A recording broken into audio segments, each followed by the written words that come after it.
فيديو النهاردة عن وفاة زوجة الفنان أحمد صلاح السعدني بكلمات مبكية وحالة انهيار ودخوله في حالة اكتئاب شديدة عن وفاة زوجته وحبيبة عمره وأول حب في حياته وأم أولاده الاتنين. كلمات مبكية عبر بيها الفنان أحمد السعدني عن الخبر اللي بيعتبره صدمة عمره عن رحيلها المفاجئ بعز شبابها. تفاصيل هنوضحها لحضراتكم عن كلمات الفنان أحمد صلاح السعدني وهو بيتكلم عن زوجته وهو بيعلن سبب وفاتها وبينشر لأول مرة تفاصيل عن حياته الخاصة، رغم أنه كان دايما بيقول عمري ما كنت بتكلم عن حياتي الخاصة، لكن جاء اليوم اللي أقول واتكلم عن حبيبة عمري. تفاصيل كتير، تابعونا هنشوف سبب وفاة زوجة الفنان أحمد صلاح السعدني وإيه الكلام اللي قاله وانهياره الشديد بعد تلقيه خبر وفاتها. أتمنى من حضراتكم تشوفوا الفيديو للآخر، وياريت دعمنا بلايك فضلا وليس أمرا، ونشوف كلمات الفنان أحمد صلاح السعدني وهو بيقول مستحيل أتجوز بعد وفاتها. يلا نشوف الفيديو، بس من فضلكم ادعوا ليها بالرحمة، ولو مش مشتركين بقناتي بيكون شرف لي. الفنان أحمد صلاح السعدني اتكلم عن وفاة زوجته أمل سليمان اللي توفت متأثرة بنوبة قلبية، واللي نقلت إلى المستشفى بعدها وغادرت الحياة وسابته لوحده. اتكلم أحمد صلاح السعدني وبدأ ينشر عن اللحظات اللي هو اتقابل بيها مع أمل سليمان، وقال طبعا إن دي هي الحب الأول والأخير ومستحيل أتجوز بعدها تاني. قال اتعرفنا على بعض عن طريق الصدفة، كنت هصدمها بسيارتي لكنها خطفت قلبي، كانت بمعهد التمثيل وقتها لأقع في حبها وهي أم أولادي.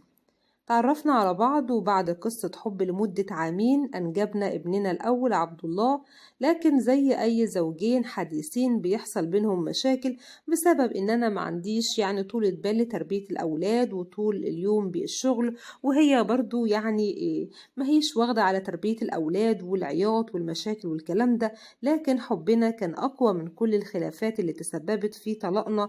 رجعنا لبعض مرة تانية بعديها بأيام وخلفنا ابننا التاني ياسين، ورغم ذلك لم تنتهي الأزمات بينهم ليبتعدوا مرة تانية ويعودوا مرة تانية ويحدث مشاكل بينهم، لكن مع كل ده كان في بينا تفاهم وحب وود كبير جدا جدا. عدنا مرة تانية وهي كانت في الوقت ده بتعمل أول أعمالها كمخرجة مع أحد النجوم الكبار، لكن للأسف ماتت حبيبة عمري وأنا تحملت المسؤولية كلها. كانت نفسها أن أنا أكون متحمل مسؤولية الأولاد وأكون زوج مطيع، لكن للأسف ماتت بعد ما حصل بينا مشاكل كتير عشان تحاول تغيرني وما قدرتش تغيرني، لكن أنا دلوقتي اتغيرت يا حبيبة عمري. قال عمري في حياتي ما اتكلمت عن حياتي الشخصية، لكن حسيت إن لازم أعمل ده دلوقتي، فذكر فإن الذكرى تنفع المؤمنين. هحاول أقول لكم إن هو كان حب من أول نظرة ما بين معهد السينما اللي هي كانت بتدرس بيه، وأنا كنت راكب عربية وهي كانت ماشية على رجليها، لكن زي ما أنا خبطتها بالعربية هي خبطتني في قلبي، وبعد كده اتجوزنا. ماتت في لحظة واحدة، كانت بتكلمني قبلها بساعة وما كانتش عيانة، كانت عندها ضغط زي أغلب الشعب المصري. وبعد كده للأسف لقيت الوضع الصحي تدهور وتم نقلها المستشفى وقررت تسيبني للأبد. كنت فاكرها هتستناني، لكن عمري ما جه في بالي إنها ممكن تسيبني، عمري ما جه في بالي إنها ممكن تبعد عني.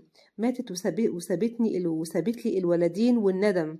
ماتت حبيبتي وسابت لي الولدين والندم، وأنا كنت متأكد إن هي في الجنة عند اللي خلقها، لأنها كانت ست البنات والستات وكانت نظيفة وكريمة وصنتني وصنت أولادي.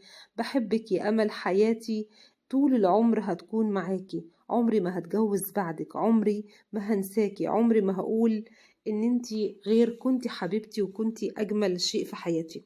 الفنان أحمد صلاح السعدني بينعي ذكرى وفاة زوجته أم أولاده، وهو بيصفها بكل الحب وإنها حبيبة عمره، وإن عمره ما هيتجوز بعدها، وطالب الجمهور يدعو ليها بالرحمة وله بالصبر. شكرا، تحية.